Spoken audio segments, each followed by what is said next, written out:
আলহামদুলিল্লাহ। পবিত্র কোরআনের 29 নম্বর সূরা সূরা আল কাবুতের 69 নম্বর আয়াতে আমরা স্পষ্ট হলাম যে সঠিক পথ আল্লাহ তাআলার ইচ্ছায়, সঠিক পথ আমার পথ। আল্লাহ তাআলা বলেন সঠিক পথ আমার পথ। আর যারা আমার এই পথ পাওয়ার জন্য সাধনা করবে, আল্লাহ তাআলা তাকে এই পথ প্রদান করবে। আল্লাহ তাআলার এই পবিত্র কোরআনের আয়াতে স্পষ্ট হতে পারলাম যে দুনিয়ায় সঠিক পথ ব্যতীত ভ্রান্ত পথ অসংখ্য রয়েছে।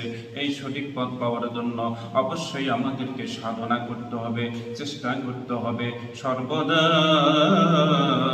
আল্লাহ তাআলার উপর ভরসা রেখে তাকওয়া এবং নেক আমলের মধ্য দিয়ে আল্লাহ পাকের সন্তুষ্টি অর্জনের জন্য চেষ্টা করতে হবে, সাধনা করতে হবে। তাহলে তিনি আমাদেরকে পরীক্ষার মাধ্যমে, ধৈর্যের পরীক্ষা, বিভিন্ন ধরনের পরীক্ষার মাধ্যমে সঠিক পথ দেখাবে।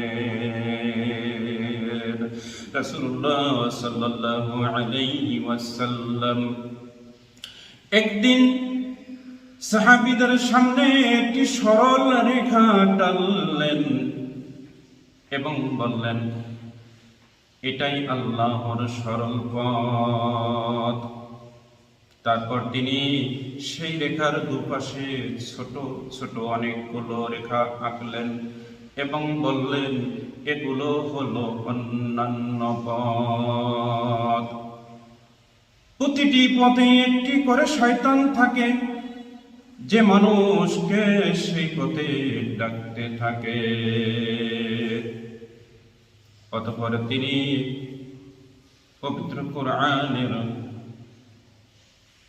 6 নম্বর সূরা সূরা আনআমের 153 নম্বর আয়াতটি তেলাওয়াত করেছিলেন, যার অর্থ, এবং নিশ্চয়ই এই আমার সরল পথ, সুতরাং তোমরা এটাই অনুসরণ করো, অন্য পথ অনুসরণ করো না। এগুলো তোমাদেরকে তার পথ থেকে বিচ্ছিন্ন করে দেবে। আল্লাহ তাআলা আমাদের সবাইকে ভ্রান্ত পথ জেনে বুঝে ভ্রান্ত পথ থেকে বিরত থাকার জন্য সর্বদা আমাদের সাধনা করতে হবে, চেষ্টা করতে হবে, ধৈর্য ধরতে হবে, তাকওয়া অবলম্বন করতে হবে, নেক আমল বেশি বেশি করতে হবে। আল্লাহ তাআলা সন্তুষ্ট হয়ে আমাদেরকে তিনি তার